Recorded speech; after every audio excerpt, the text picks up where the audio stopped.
Welcome back to publicly reviewing the books that I found in my wife's Kindle on accident, where the book talk felons continuously strip away any innocence that I have left and replace it with dark romance trivia knowledge that I never asked for.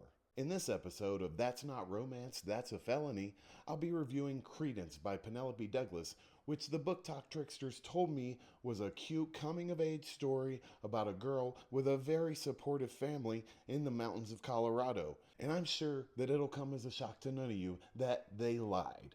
Again. And I fell for it again. Right off the bat, I meet Tiernan, which is all alone because her parents just unalived themselves together because the dad was dying and they didn't want to ever have to live without each other. But it really doesn't matter because they have emotionally neglected the girl basically her entire life. Then she has to move away to Colorado with her dad's estranged stepbrother and her two step-cousins she's never met, she's never talked to. And it all starts out pretty good. I'm thinking good positive parenting energy, like she's gonna finally feel supported and loved.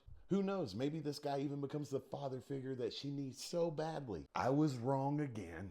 This man is not tucking her in and reading her bedtime stories for sure. I thought he was going to be her protector. Turns out the only thing he was protecting was the plot twist. Then you meet the two step-cousins and think, oh, maybe she'll have some big brotherly support and some brotherly love finally. Guess again, because they may be more depraved than the step-uncle.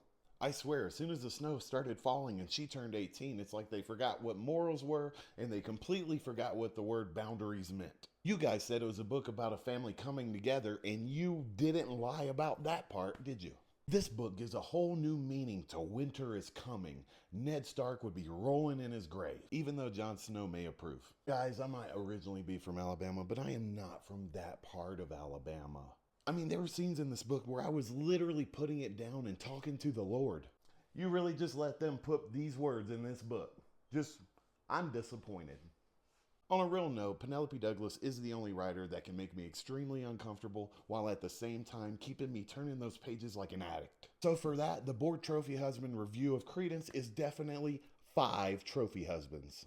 So my first review was Butcher and Blackbird, and then I jumped to Adeline without knowing that Butcher and Blackbird was actually a series. So I'm going to go back and finish that up. So my next book review will be book 2 of that series, Leather and Lark by Bryn Weaver. And normally this is the part where I ask you guys what this book is about, but I'm not going to listen to any of you book talk bad influences because you'll probably tell me it's about a sweet leather maker who's facing his demons and coming out on top. And you probably won't be wrong about it, but you'll say it in a way where I think it's innocent and it never is.